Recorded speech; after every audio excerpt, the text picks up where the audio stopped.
Hey Lashpreneurs, you are tuned in to the Powerhouse Lash Podcast. I'm your host, T the Brand, fellow lash artist and lash marketing mentor, and I help lash artists become lash marketers because marketing builds clientele. This is the podcast for lashpreneurs building lash businesses from the ground up. So journey with me as I share my highs, lows, and learning woes of being a lashpreneur. I'm glad you're here. Now let's get to it.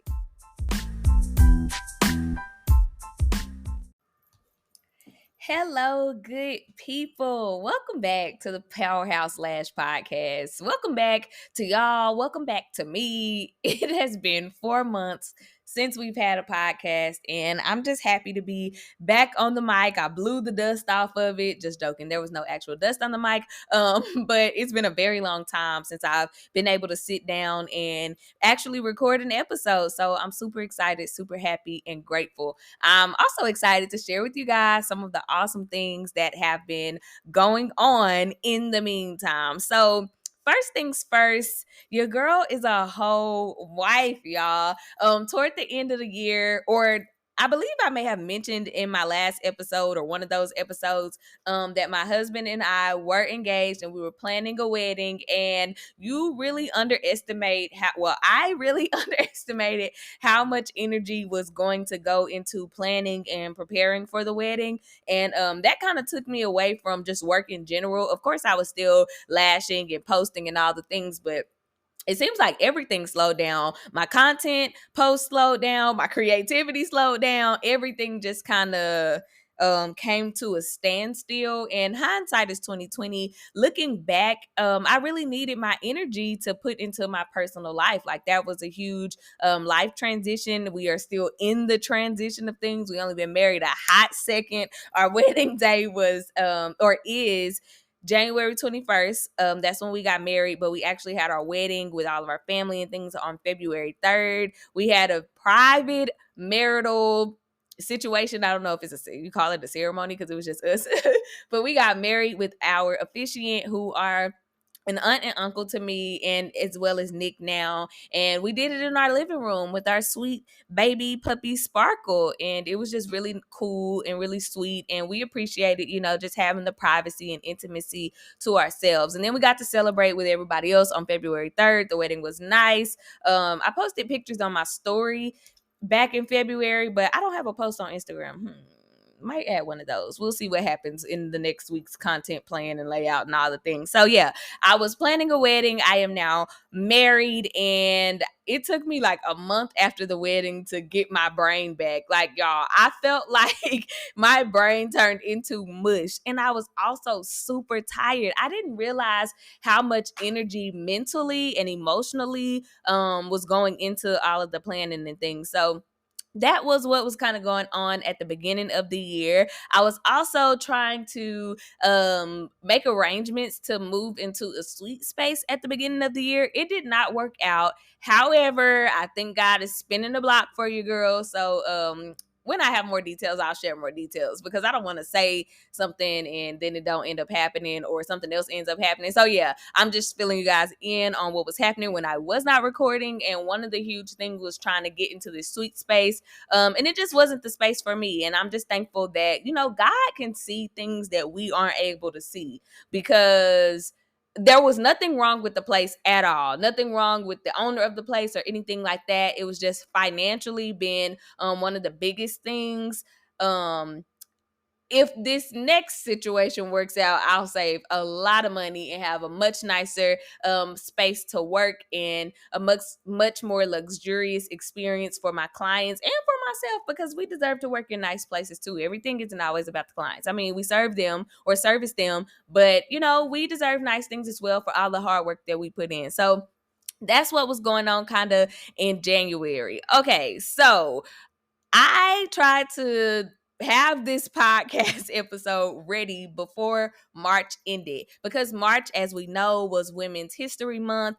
And the subject that I want to speak about, or that I'm going to share some thoughts and things about, I wanted to share it during that month. But when I logged into my podcast platform, it was a totally different platform. I mean, everything was different. I had no access to any of my old episodes, the old clips, my old intro, and this new platform that the former platform sold to doesn't have all of the features. Like, I can't create an intro on the new platform with music and, my voice recorded. And I was like, what in the world is going on? I can't even use my old intro. It was a lot. So it took me maybe, I'll say, a few days to kind of figure it out. And I still have not totally figured out the new platform, because after getting in the chat and, asking for help for what I was trying to do, and they basically told me it wasn't a feature yet, I kept clicking around. I wasn't giving up. And I was able to access my old platform. And was able to see that the old platform is still available through June of this year. So my hope, my prayer is that by June, the new platform has the updated features, so that I can create the intros and the commercials and ads and all the things that, I just really want to bring to the podcast. So we're here at least till June. And if I can't figure out, or if the platform doesn't have what I need, we're just going to switch platforms, because we are not stopping the Powerhouse Lash Podcast. There are so many listeners who are lashpreneurs who have reached out to me on Instagram over the course of, how long have I been recording? Maybe about a year and some change that I've been doing the podcast. They've told me that, the episodes are really helpful and they're learning a lot. They're applying things to their businesses and they're able to see change and improvement. So you guys, thank y'all so much for always tuning into the podcast episodes, for DMing me on Instagram, sharing me your feedback. If you do not follow me on Instagram, my handle is I am T the brand. Go ahead and follow me. I follow back. Let me know, hey girl, I checked out the episode, whatever, and let's connect. I love to hear from you guys. So that was that. I could not figure out how to get the platform to do what I needed it to do, but now that I have access to the old platform, as you hear, we have a new intro, and I'm excited for you to continue through this episode and just see what's new. Okay, so that's that on another stumbling block that I kind of had into getting back into podcasting. Now, I have some great things that have been happening in addition to figuring out how to work this platform and getting married. So at the beginning of March, I won a ticket to the International Lash Expo. Now, before I get into sharing what the experience was like and all the things, y'all, if you have not ever been to a lash conference or a lash expo, a lash convention, please do yourself and do your business the biggest service and attend one. Like, there are so many at this point. Pick one. There is Lash Fest in Dallas. There is ILE that was in Arizona, which will now be in Miami, I believe, in September. So you can grab a ticket to that. You can grab a ticket to the Lash Conference, aka LashCon. I am always going to forever go to LashCon, so I would love to see you and meet you there. There's also a new conference coming to Dallas this summer in July, and it is the Elite Lash Convention. And I'll share more about that in another episode as well. And I'm excited because I will be a speaker at the Elite Lash Convention. So yeah, y'all, going to lash conferences has totally opened up my world. The connections that I have made, I would not have been able to make in my city, in my lash room, in my lash suite, over the internet. I mean, sure, you can connect over the internet, but meeting people in person is just totally different. So let's talk about ILE. Now, ILE, again, is the International Lash Expo. This was the first conference that they have had, and it was in Glendale, Arizona. I wanted to attend, but my coins wasn't saying we could attend. And one day I woke up, it was a Sunday morning, got on Instagram and saw that I was the winner for a giveaway. Shout out to the Lash Wonderland. Viviana, I will love you until the rest of forever, because you don't know what this conference did for me. Just the people that I was able to meet and to connect with, and just kind of where I was in my business. The year kind of, with all the great things happening, the year just kind of came in swinging on me. And I felt like, maybe I'm not supposed to be doing this anymore. Maybe my time as a lashpreneur, as a lash marketing educator, is coming to an end, and God wants me to do something else with my talents and my gifts and time. But going to ILE, winning that ticket, it just reignited my drive. It reignited my love for being a lashpreneur, and it was just a kiss on the forehead from God saying, hey, I got you, and you are nowhere near done. So thank you, Viviana at the Wonderland Lash. Y'all go follow them on Instagram. So, oh my God, and your team is amazing. I love being connected with you guys on Instagram, seeing y'all's posts and everything, and just the encouragement and the motivation, and just how y'all loved on me at ILE. It was amazing, and I can't say thanks enough. So I woke up one Sunday morning, saw that I won a ticket. Not only had I won a ticket, but one of my new lash colleagues, lash friends, Miss Lucretia, she is amazing. I look up to her. She owns a lash school, Lifestyle Lash Academy in Tyler, Texas. And she was also a winner of this giveaway. And it was just crazy. Like, what are the odds that we both win a ticket? And I just know this whole trip was God ordained. Let me finish the story. Okay, so I wake up, I see that I won. I text Miss Lucretia and I'm like, oh my gosh, we won. And once she gets on Instagram, we were just both super happy. And again, like I said, I wasn't really in the financial space to go to ILE.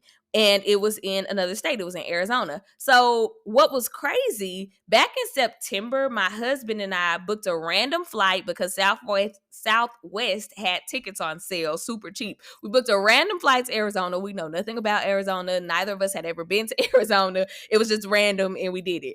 Okay, so a week before ILE, we canceled our flight. We were like, right now, just not the time. We need to, just stack our coins a little more so that we can move more freely when we move out of town.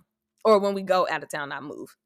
So we canceled the flights, and then we had flight credits. So I won the ticket, and then I had flight credits, and I'm like, oh my gosh, I'm going to be able to go, but I'm thinking about the room. When I look at the room online, I was like, ooh, the prices of these rooms, these hotels are going to keep me in Dallas.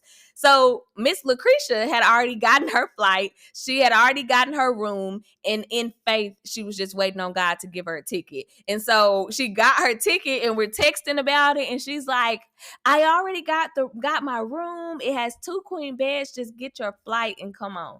And y'all, I cried a river, okay? Because before I even had the opportunity to worry, God had already worked it out. And I was like, it is meant for me to be at ILE. And it most certainly was. It was an amazing experience. Me and Miss Lucretia, we had our flights together, and it was just a great time. And she and I connected, I believe, back in November, through Instagram. Y'all, the power of social media is so real. I'm going to have to do another episode. Let me write that down. Where is the pen? I'm going to have to do another episode on the power of social media and not being afraid to take chances and reach out to people, because that is how we formed this relationship. I didn't know her. She didn't know me. We connected on Instagram, and we've been rocking ever since. So we went down to Arizona, and we had a great time. I cannot write and talk at the same time, so give me a second. Oh, social media. Ooh, brain. It be doing the things, okay? All right, so that was that. Arizona was beautiful. The weather was great. I loved the sessions, loved the exhibitor hall, which was the vendors. Y'all, one of the best things about these conferences are the vendors, okay? If you are a lash artist who likes to try new products, lashes, tweezers, glue, all the things, you will absolutely love a lash conference, because you have the vendors that you can shop with. If you are a lash girly who likes what you like, you got the brand of lashes, glue, tweezers, all the things that you use because they're consistent and all the things, that is so me. I will not buy lashes other than from the lashsupply.com, unless there's some lashes that I just really want to try for some reason. I did buy lashes from AW Lashes because they had a 0.6 or a 0.06 lash, and I had never seen that before, and I loved it. And so I got it. I got 2 trays, and they're amazing. But I love the supplies that I use. But when I go to conferences, I am a merch girl. Give me the sweatshirt, the t-shirt, the short set, the keychain, the flip-flops, whatever says lash artist, lashpreneur, whatever, I want it, because I am always creating content, visual content for YouTube. Now I'll be doing visual content for the podcast whenever I switch over to this new platform. And for Instagram. So I love I just love all the merch. So you would love all the merch and all the things about trade shows and exhibitor hall. So that was that. ILE was great, to make a long story short. So that happened in March, and I was super thankful. Also in March, a week before I won the ticket to ILE, the craziest thing happened. Y'all, I will be a speaker at LashCon 2024. Woo! That is my insert of claps and cheers. The new platform does have that feature. You can add you can add claps and cheers and sound effects and all the things in this platform. If it has it, I've never used it, so I don't know how to work it. But yeah, I am a speaker at LashCon 2024, and I still can't really wrap my mind around that. Just 2 years ago, I found out about LashCon. I had no idea that there was a whole world, y'all, for lash artists. If you have never been to a lash conference, LashCon is the one that you want to go to. LashCon is the first conference that I've gone to, that I went to, and it just expanded my view of what a lash business could be. You don't have to just be a lash artist. You can be a lash educator, and you don't have to just be a lash educator who teaches about lashes or does lash trainings. Y'all, LashCon helped me really define what it was that I wanted to do in the lash industry, what it was that I wanted to bring as an educator. Everybody's not meant to be a trainer. I've done lash trainings and I enjoy the teaching part of lash trainings, but what I don't enjoy is the hands-on part, because my patients just don't like doing that. Okay, I don't want to do that. But I still want to help lash artists. And just LashCon my first year and LashCon my second year helped me get really clear on my mission and what it was that I wanted to do in the lash industry. And that is how I was able to refine my job title from lash brand marketing strategist or whatever it was last year before LashCon. But I am a lash marketing mentor. I mentor other lash artists to teach them how to market, to teach them how to brand, because lash artists do lashes, but lash marketers grow clientele. And what's a lash artist without the clientele? So go to LashCon. You can meet new people. I have made friends at LashCon, and we've just been able to share. One friend I partnered with at the beginning of 2023 for an event. My friend that I met last year, we text and we are like doing life together, like outside of our lash businesses, and it's just so amazing. There's so much inspiration and encouragement and all the things. Come to LashCon, okay? I'm gonna have to create an episode on LashCon specifically. So that was also amazing. And you guys, I've been busy. I've been away from the podcast, but I just wanted to first start off the episode and let you guys know like what have been going on and where I've been. So now you know what we've been doing all of 2024. Ladies of the DFW, we are almost halfway through the year and it is time for us to rejuvenate. So join me on May 18th for the first ever Bold and Balanced Health and Wellness Conference. This conference will be hosted at the Red Oak Event Center, and it is sponsored by nonprofit Health Lord Community Outreach. This will be a day filled with empowerment, education, and interactive experiences just for the women. The focus will be on health and wellness, and you'll be able to hear from inspiring speakers, experience an incredible DJ, and support from amazing sponsors. There will also be raffles throughout the event, and 3 to 5 women will be sponsored for health coaching and personal trainer. And we cannot forget about the vendors. Y'all know we love to shop, especially when it's for things that will help us be a better version of ourselves. So head over to Eventbrite and search for the Bold and Balanced Health and Wellness Conference. You can also save a few coins on your conference ticket by using code TheBrand at checkout, and that's TEED brand. I can't wait to see you there. Let's get it to the Bold and Balanced Health and Wellness Conference.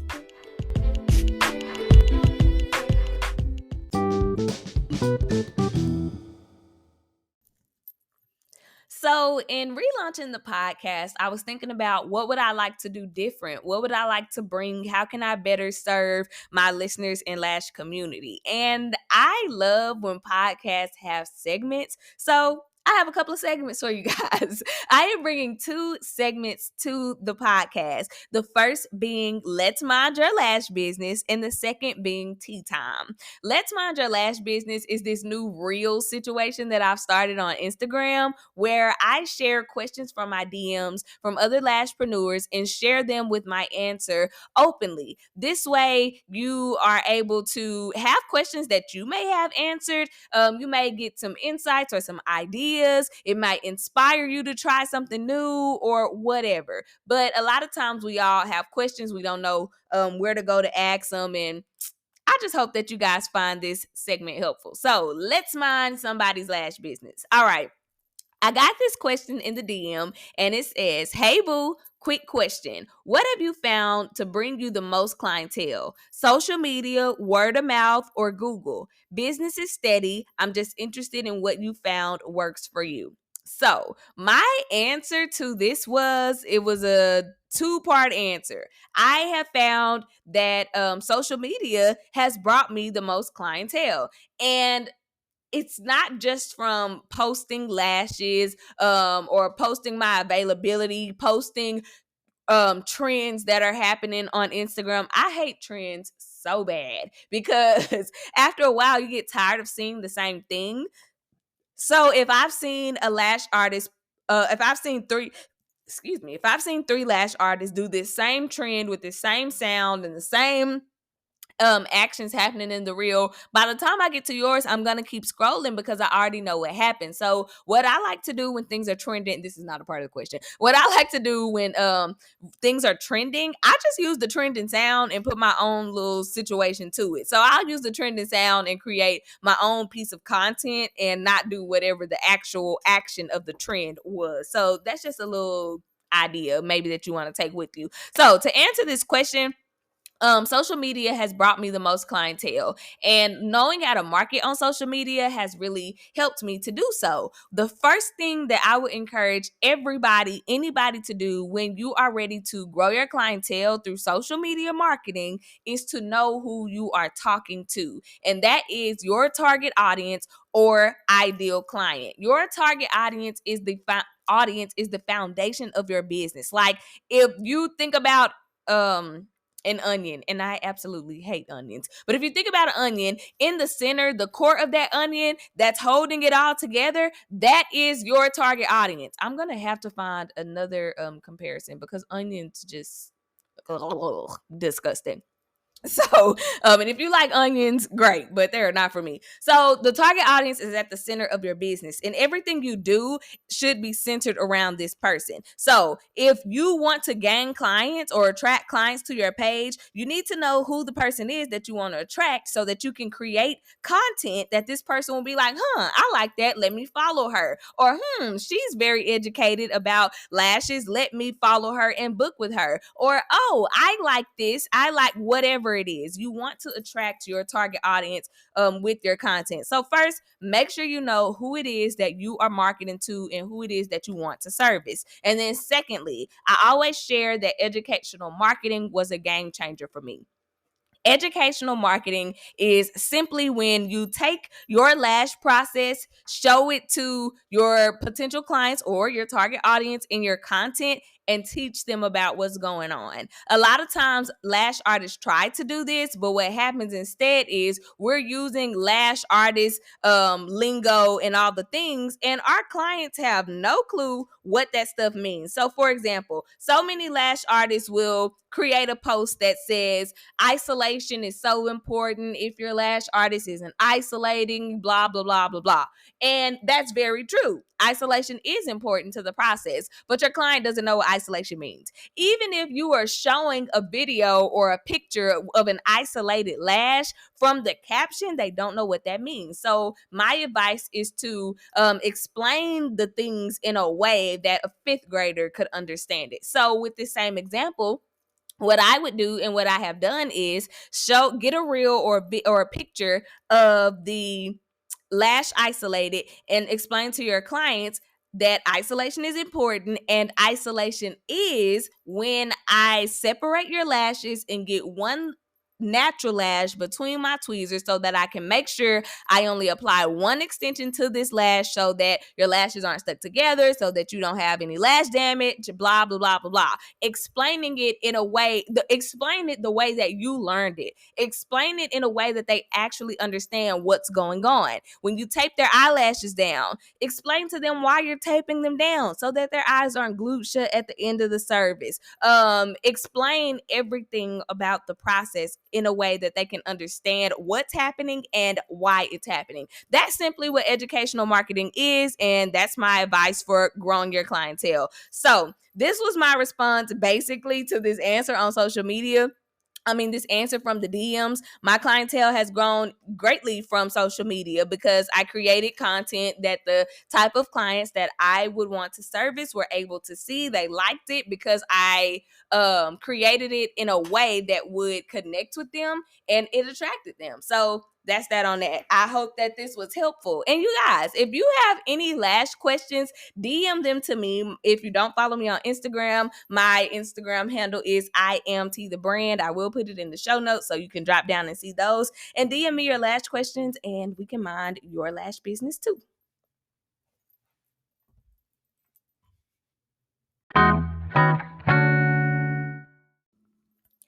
All right, you guys, as we bring the podcast to a close, I want to introduce you guys to the Tea Time segment. This segment is where I will share just some thoughts about what I'm dealing with my lash business, maybe provide some helpful tips and tricks for you as a business owner, a lashpreneur, things of that nature. So, as I shared earlier in the episode, March was Women's History Month, and I had a question that was burning inside of me all month long. This question, I heard it posed on the Woman Evolve podcast by Sarah Jakes Roberts, and the question was, what does it mean to be powerful?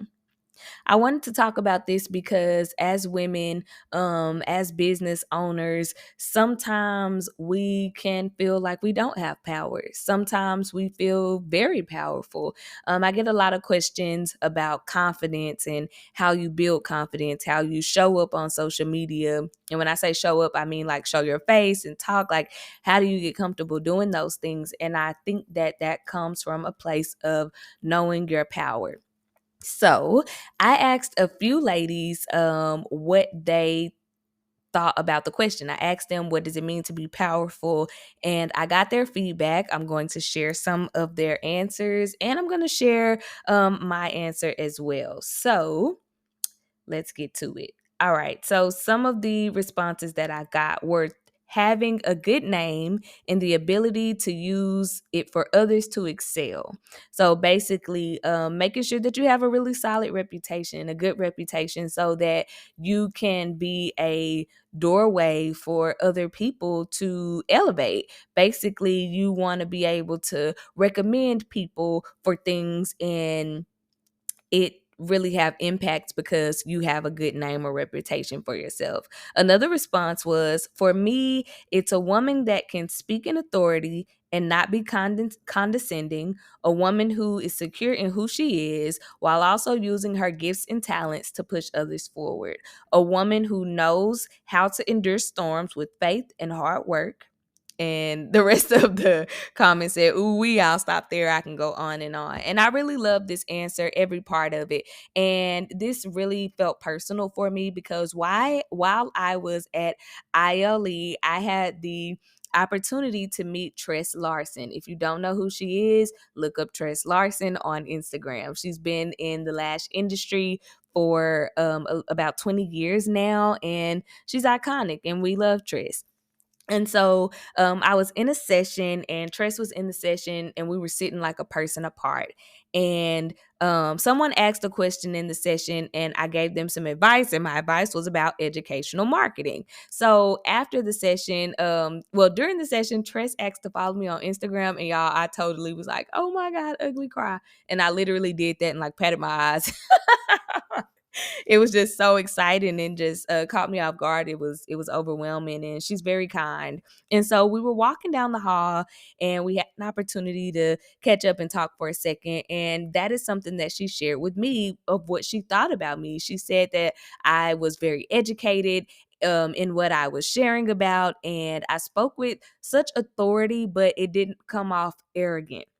And I think that's very important when you have power and you know that you are powerful, because I do know that I am a powerful woman. And I'll share more about how I feel about that after I get through some of these responses. But sometimes we can abuse power. There are people who are very arrogant sometimes, and that's just in the world generally, or who use power to belittle people, make people feel small or dumb or less than. And I think it's an abuse of power to do that, and it actually makes you less powerful when you do. So I really loved everything about this answer, especially or additionally the part about where a woman can endure storms and withstand them through faith. Oh my gosh. Faith is all we have sometimes. As I shared in the intro of this podcast, just kind of about some of the hard things that I was dealing with wanting a sweet. I've had to hold on to faith through all of that.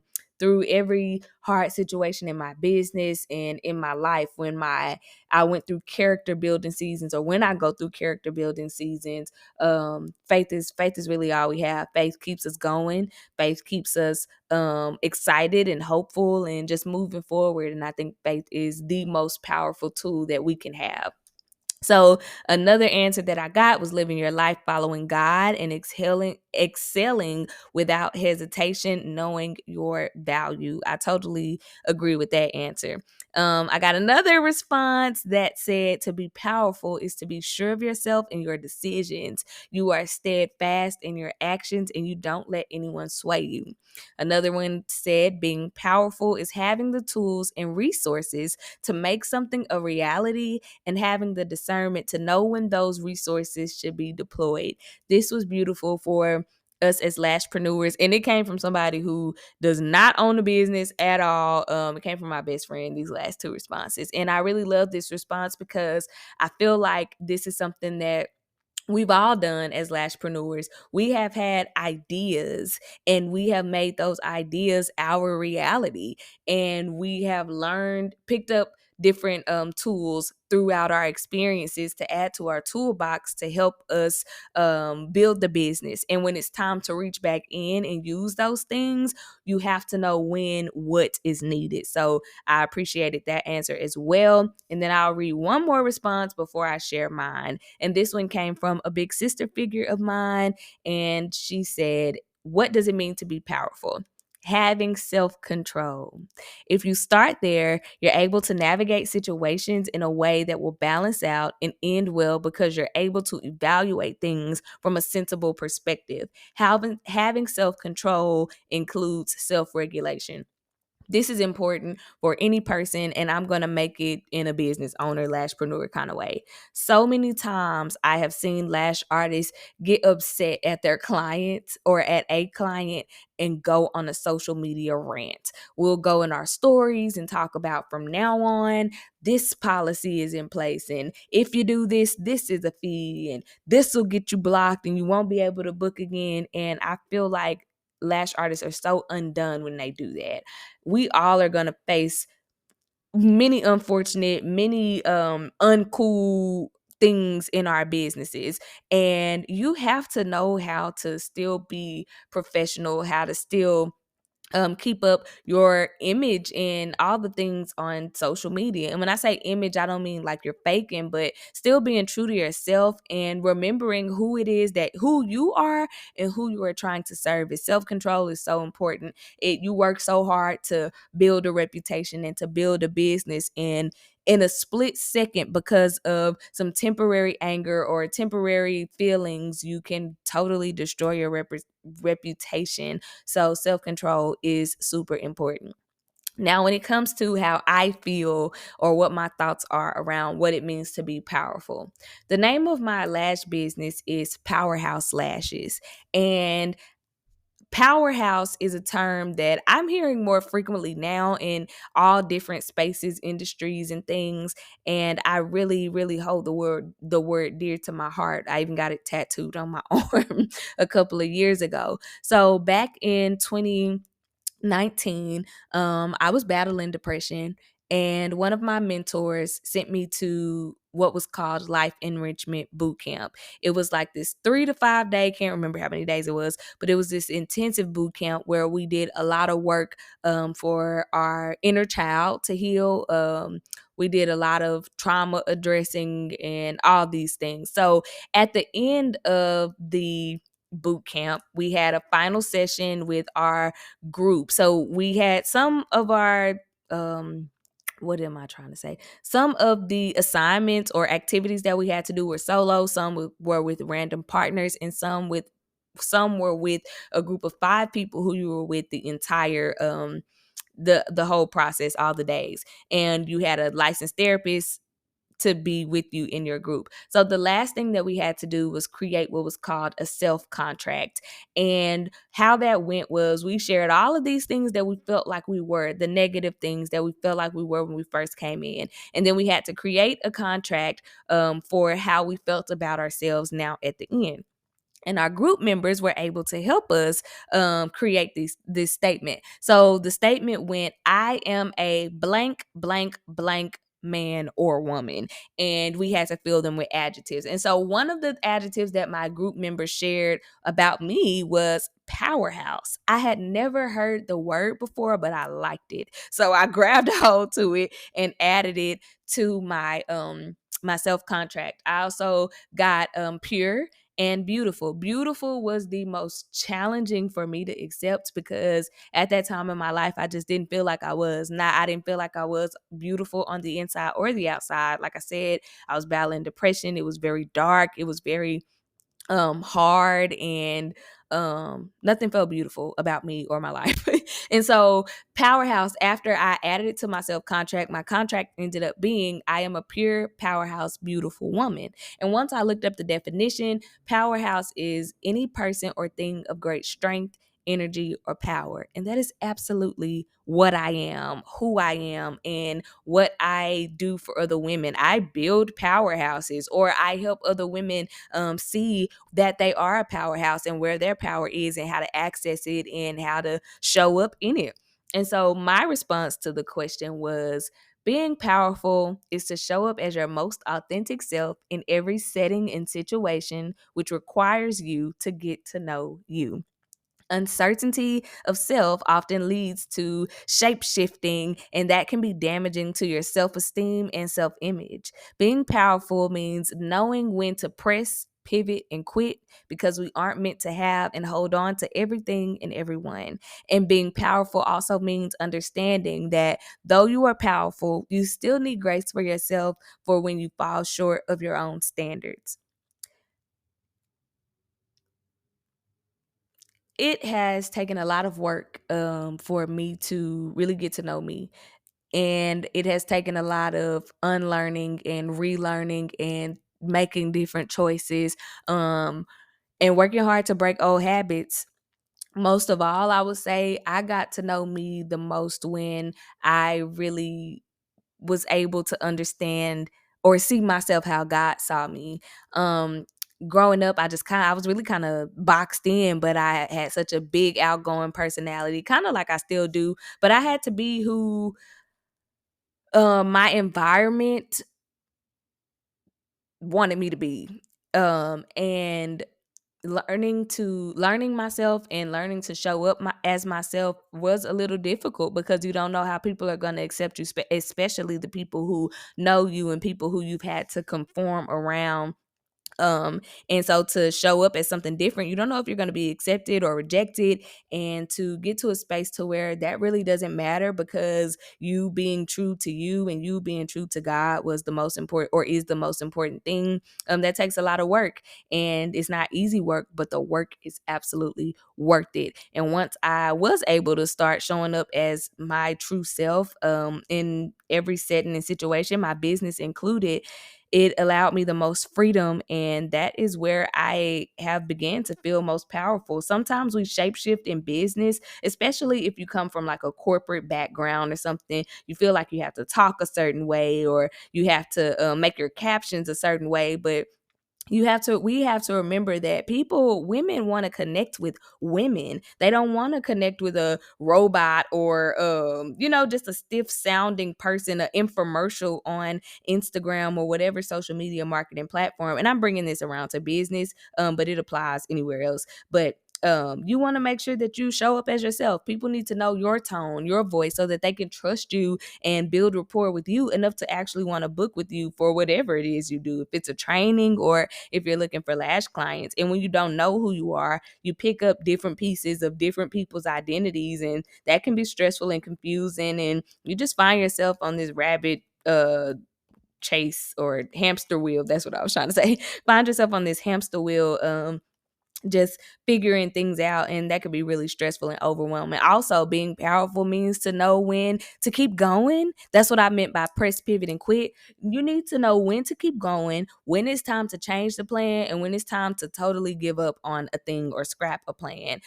Sometimes it is okay to quit. You're supposed to quit some things. You're not supposed to keep doing the same things, and